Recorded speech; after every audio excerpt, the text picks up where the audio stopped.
Ucapan terima kasih pada keluarga almarhum Bapak Sadid, istri, anak, mantu, cucu yang telah berinisiatif mengadakan acara haul yang kedua wafatnya atau meninggalnya saudara kita, orang tua kita, Bapak Haji Sadid bin Emi. Semoga rangkaian zikir kepada Allah dan ayat-ayat Al-Quran yang telah kita munajatkan bersama kepada Allah Subhanahu wa Ta'ala menjadi nikmat kubur buat almarhum dan buat taruhun-taruhun yang sudah disebut namanya, secara umum buat seluruh keluarga kita yang sudah mendahului kita. Semoga lewat acara haul malam hari ini mereka semua diampuni segala dosa dan dirahmati oleh Allah dan dirahmati di alam kuburnya, sehingga di alam kubur memperoleh nikmat-nikmat surgawi. Saudara-saudara, tamu undangan haul rahimakumullah, tentu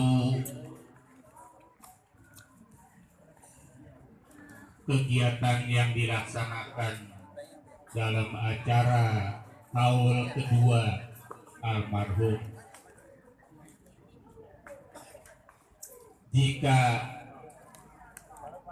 berharap kegiatan ini menjadi rahmat buat almarhum, tentu pihak penyelenggara, istri almarhum, Bu Haji, anak, mantu dan cucu, tentu mengadakan kegiatan ini adalah didasari dengan ketulusan, keikhlasan, semata-mata hanya karena Allah dan karena cinta pada orang tua, pada almarhum.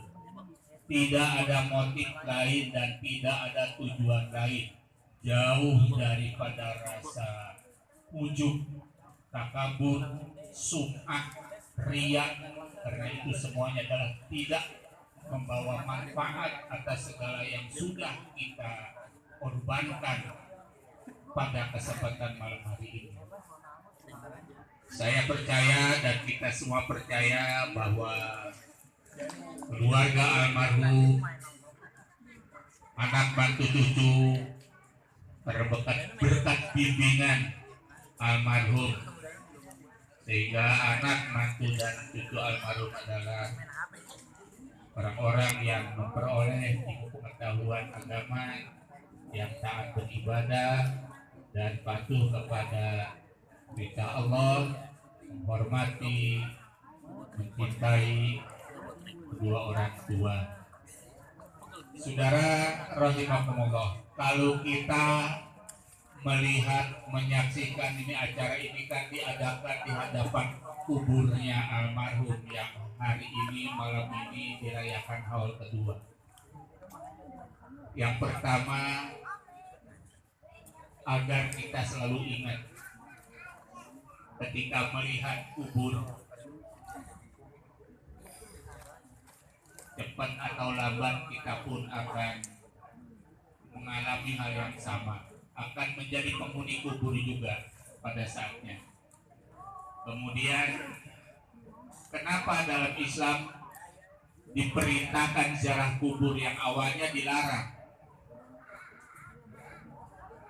Redaksinya adalah Nabi bersabda, kuntu nahaitukum an ziyaratil qabri fazuruha. Dulu aku melarang ziarah kubur, tetapi aku menyuruh kalian ziarah kubur li'annahu tudzakkirul maut, karena ziarah kubur itu adalah dapat mengingatkan kematian. Jadi ziarah kubur itu bukan untuk berhura-hura, tapi mengingat kematian, bahwa kita cepat berlambat pun akan mengalami hal sama dan akan menjadi penghuni kubur. Saudara-saudara rahimakumullah, kalau kita menyaksikan kuburnya mentah-betah kalau memain di atasnya. Hijau, tertata rapi, penuh dengan bunga, harum lagi, sengit. Kita berharap lewat zikir haul yang kedua ini, harum semerbaknya itu adalah memenuhi kubur almarhum, bukan cuma secara lahiriah di atas tanah saja, ya. Karena kubur itu adalah hanya ada dua tempat. Nabi bersabda, al-qabru raudhah min riyadil jannah au hufratun min hufrin niron.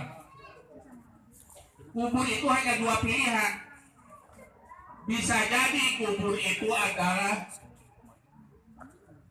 diciptakan oleh Allah taman daripada taman surga, sehingga penghuninya terasa di surga. Dan bisa jadi kubur itu adalah berupa galian, lubang, kubangan yang penuh dengan api neraka dan berbagai macam siksa-siksa neraka.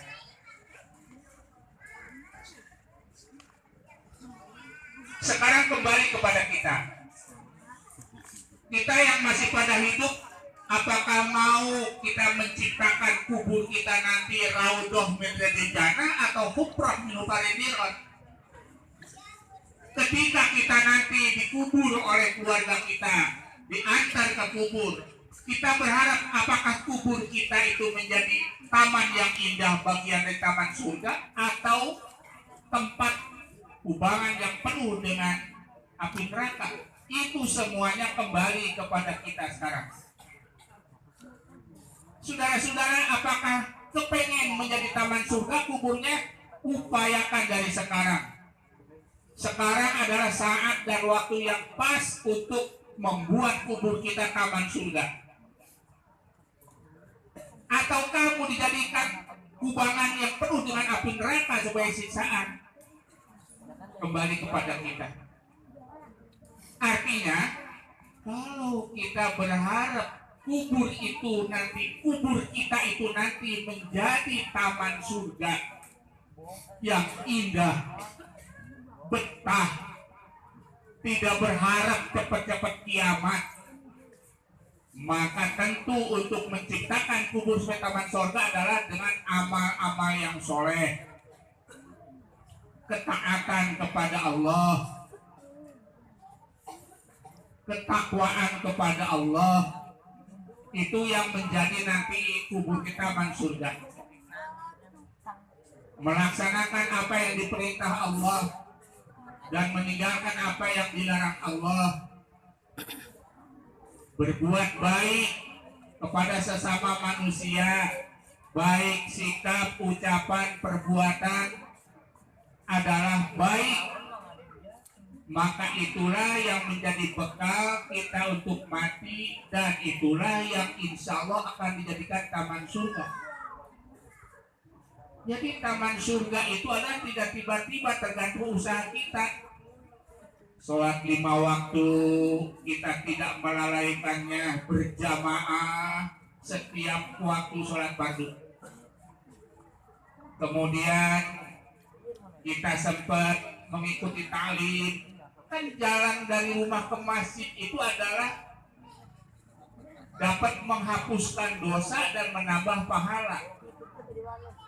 Bahkan ada hadis yang mengatakan as-sabaqu ilal masajid was-sabaqu ilal jannah. Berjalan ke masjid mau sholat berjamaah adalah seperti berlomba-lomba menuju surga. Berjalan ke masjid untuk berjamaah sholat fardu atau sholat Jumat, seakan-akan dia adalah berlomba-lomba berjalan menuju surga.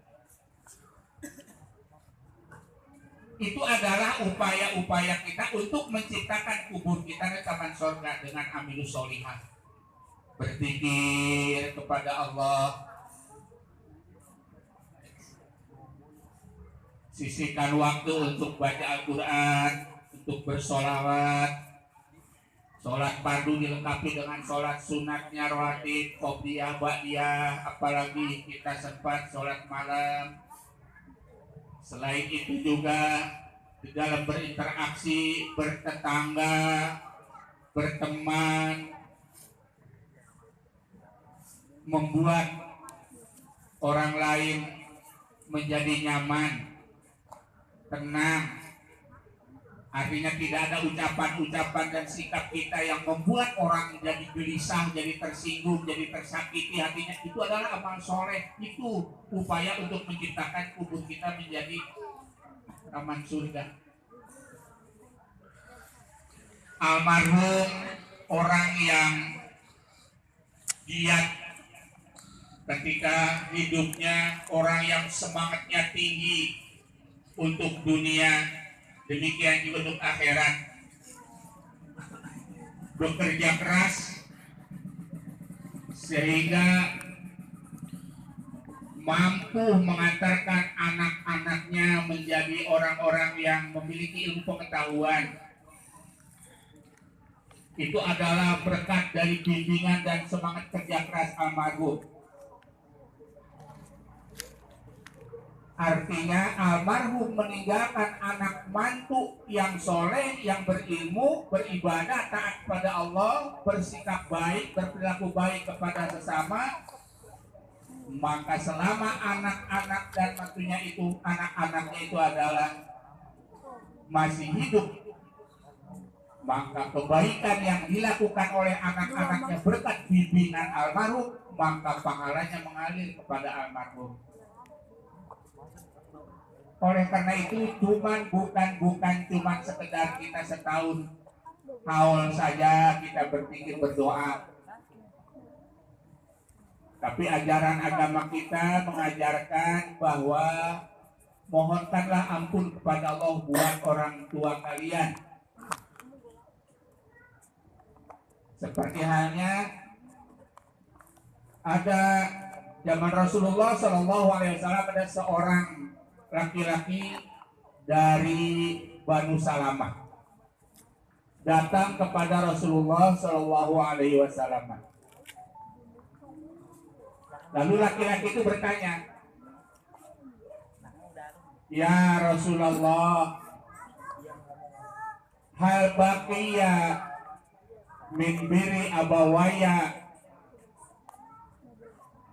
bihi bisyai'in ba'da wafatihima?" Qala na'am.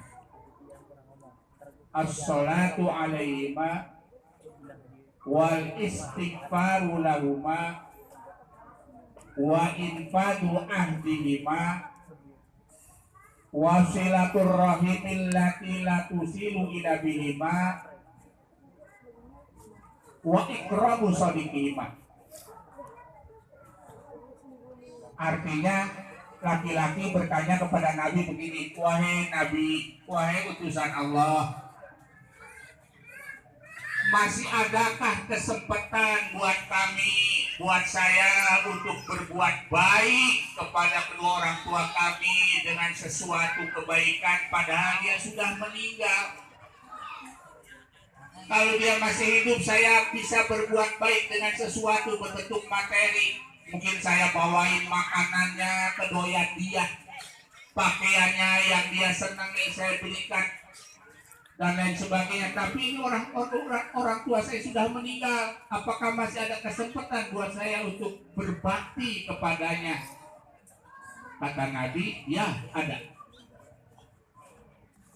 Apa? Yang pertama kata Nabi adalah as-sholatu alaihim, mendoakan almarhum, mendoakan mereka.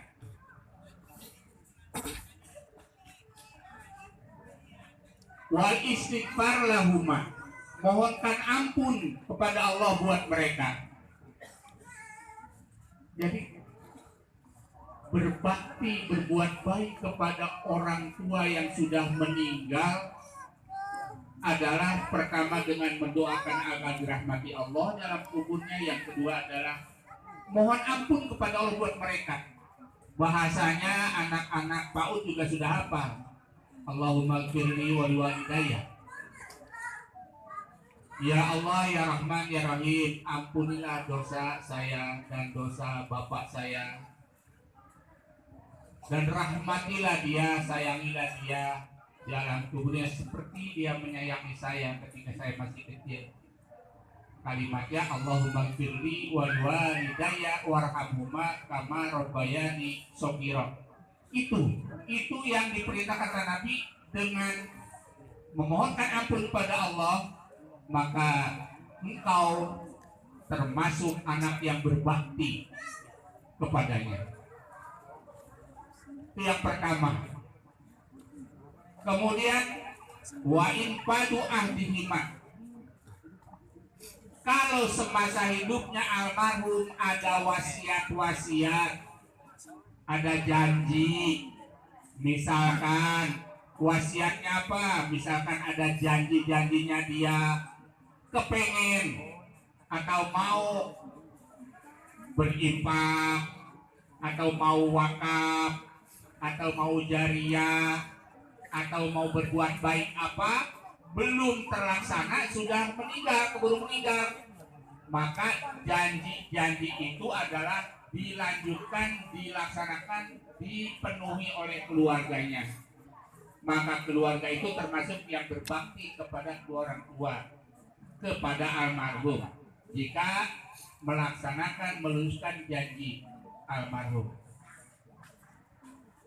Barangkali almarhum ketika hidupnya berjanji, kita mendengar, kita tahu keluarganya, nanti kalau gua mati, ono yang di pojok sono 1000 meter jariah dia ke masjid misalnya. Kalau ada puluhan ribu ya boleh, kalau cuma 1000 jangan. Karena yang boleh dilaksanakan hanya sepertiga dari wasiatnya, sepertiga dari harta peninggalannya. Wasiat itu boleh dilaksanakan. Artinya seandainya seluruh hartaku akan kuinfakkan, aku wakafkan kepada yayasan, maka pihak keluarga hanya boleh sepertiganya saja, tidak seluruhnya.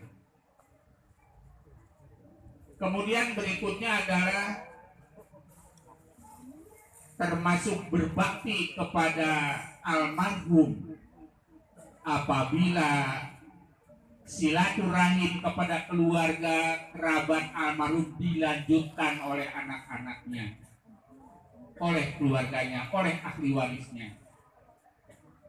Wasilaturahimil lati la tusil ila bihima. Silaturahim itu terjalin erat ketika almarhum masih ada kepada si A, pada si B dan seterusnya. Maka setelah almarhum, maka anak-anaknya melanjutkan kebiasaan itu. Itu anak namanya berbakti kepada almarhum, berbuat baik kepada almarhum. Yang terakhir adalah termasuk ahli waris dan anak yang berbakti kepada almarhum apabila si anak itu adalah bisa menghormati, menghargai, memuliakan sahabat-sahabat almarhum, wa ikramu shodiqihima, memuliakan, menghormati sahabat-sahabat dan teman-teman almarhum. Ketika almarhum masih hidup, sahabat-sahabatnya, teman-temannya begitu akrab, begitu dihormati. Setelah tidak ada, maka ahli warisnya, anak-anaknya melanjutkan kebiasaan yang dilakukan oleh ayahnya itu, oleh almarhum. Itu namanya anak berbakti kepada almarhum. Jadi perindahlah tempat tinggalnya, bukan cuma diperindah lahirnya, ya.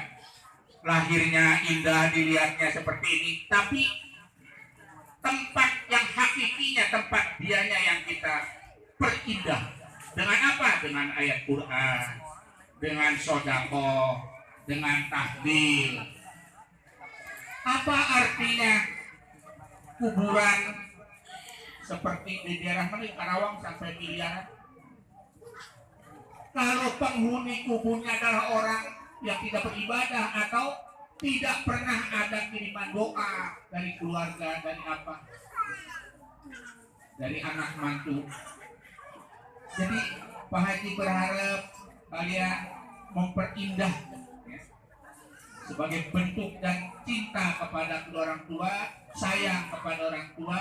Perindahlah alam kuburnya, bukan cuma atas kuburannya yang diperindah. Alam kuburnya perindah dengan membacakan ayat Al-Quran dan memohon doa kepada Allah, mohon istighfar, mohon ampunan kepada Allah Ta'ala. Kapan? Setiap waktu. Setiap waktu. Syukur kalau baca Al-Quran, Fatihah, Yasin dan sebagainya dihadiahkan pahalanya. Kalau tidak, minimal habis sholat jangan lupa Allahumma firli wa liwalidayya. Paling tidak itu minimal segitu.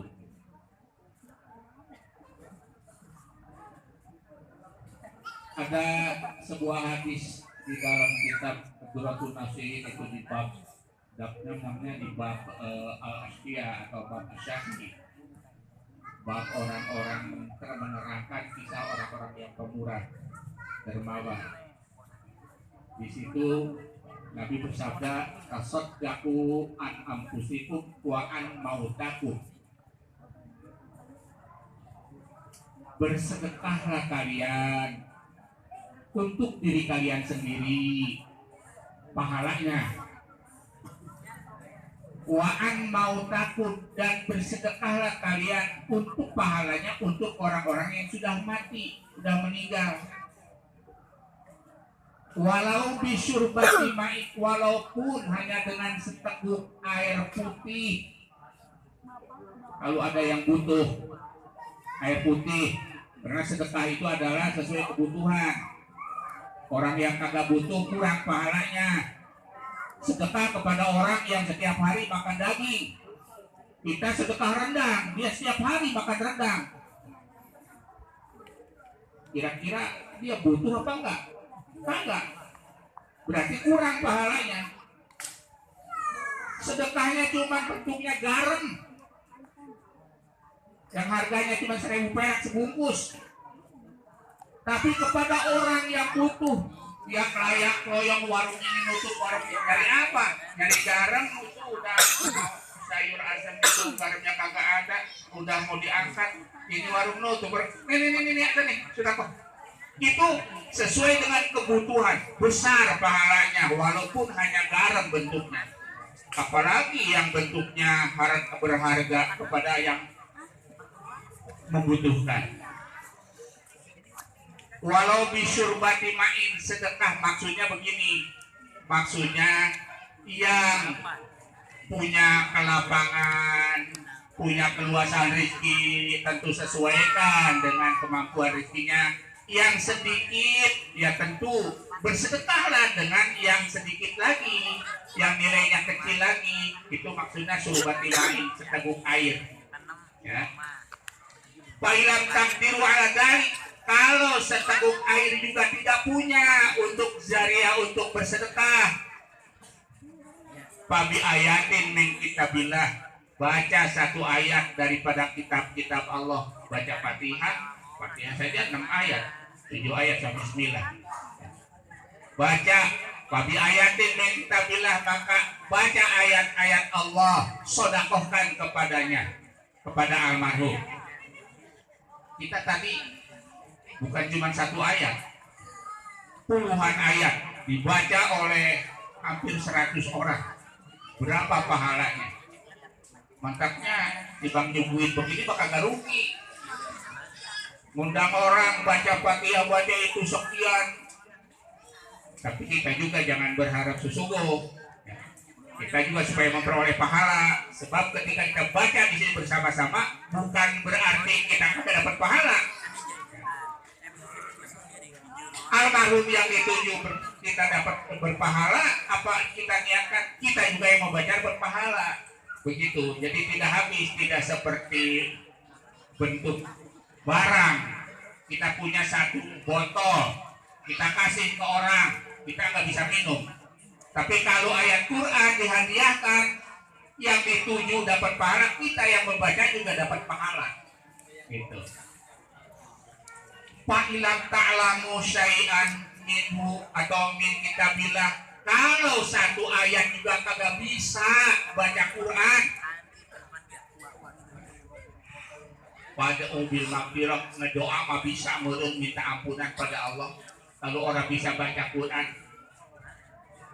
kata Nabi, kalau memang ayat-ayat Quran yang paling pendek yang kagak bisa, pada ubil maghfirah, meureun ngedoa minta diampuni dosa mah bisa. Tibang Allahumma gfirli mah meureun bisa. Allahumma gfirli wa liwalidayya warhamhuma kama rabbayani shaghira. Itu mah meureun bisa. Kalau kagak bisa, belajar. Sebelum bisa jangan berhenti belajarnya. Belajar itu doang sampai walidayah, ya. Baca yang khusyuk ketika habis sholat, bukan bacanya di musola, di masjid, ibu-ibu bari nungguin temennya belum datang pengajian. Allahumma gfirli wali walidayya. Ada nggak pahalanya? Ya ada kalau ikhlas mah. Tapi usul nggak? Enggak. Itu ngapain niatnya baca? Supaya kedengeran bahwa ini udah ada orang. Supaya orang-orang yang di rumah pada nyamperin. Jadi paling tidak itu bacanya. Kalau dari ayat Al-Quran tidak mampu bantu bil maghfirah, doakan mereka almarhum almarhumah dengan ampunan. Kalau tidak pakai bahasa Arab, boleh pakai bahasa Indonesia. Ya Allah, ampunilah segala dosaku dan dosa bapakku dan dosa ibuku, dan rahmatilah, limpahkanlah kasih sayangmu kepada bapak saya dan kepada ibu saya. Ngomong begitu itu namanya tercatat sebagai anak soleh dan tercatat sebagai anak yang berbakti pada orang tuanya.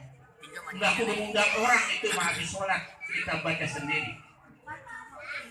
Cukup baca sendiri. Nampaknya tadi MC di awal ada hadis yang diucapkannya itu birru abaakum tabirrukum abnaukum, berbaktilah kepada kedua orang tua kalian, nanti anak-anak kalian akan membalas berbakti lagi. Kalau kita berbuat baik kepada orang tua kita, maka nanti anak-anak kita akan berbuat baik kepada kita. Tapi kalau kita tidak berbuat baik kepada orang tua kita, kecuali ngeselin doang, maka nanti anak-anak kita juga akan begitu. Percayalah, ini hadis. Biru abaakum, berbuat baik kepada ibu bapakmu, tapi rukum abnaukum, nanti anak-anakmu akan berbuat baik lagi. Artinya bahasa bebasnya, kalau kamu tidak berbuat baik kepada orang tua, nanti anakmu juga tidak berbuat baik. Begitu. Mudah-mudahan acara haul bisa terus dilestarikan, karena namanya haul itu kan mengenang wafatnya, mengenang hari dan waktu meninggalnya atau hari dan bulan meninggalnya. Haul yang diiringi dengan rangkaian zikir dan doa merupakan tradisi dan budaya yang sangat baik, ya, tidak bertentangan. Ini adalah amalan dari orang-orang NU, ya. Oleh karena itu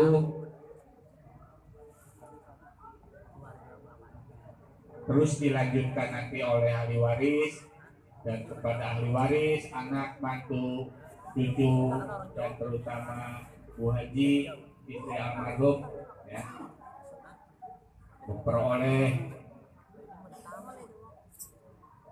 kebaikan-kebaikan berupa pahala dan sebagai bentuk terima kasih kepada almarhum doa ini. Dan insya Allah nanti anak-anak kita akan membalas juga nanti kepada kita ketika kita sudah tidak ada.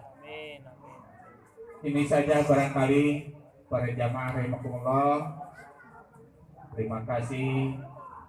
Apabila ada hal yang baik dan mohon maaf bila ada hal-hal yang kurang berkenan. Saya akhiri dengan subhanakallah wa bihamdik asyhadu an la ilaha illa anta wa astaghfiruka wa atubu ilaika. Wallahul muwaffiq ila aqwamit thoriq. Wassalamualaikum warahmatullahi wabarakatuh.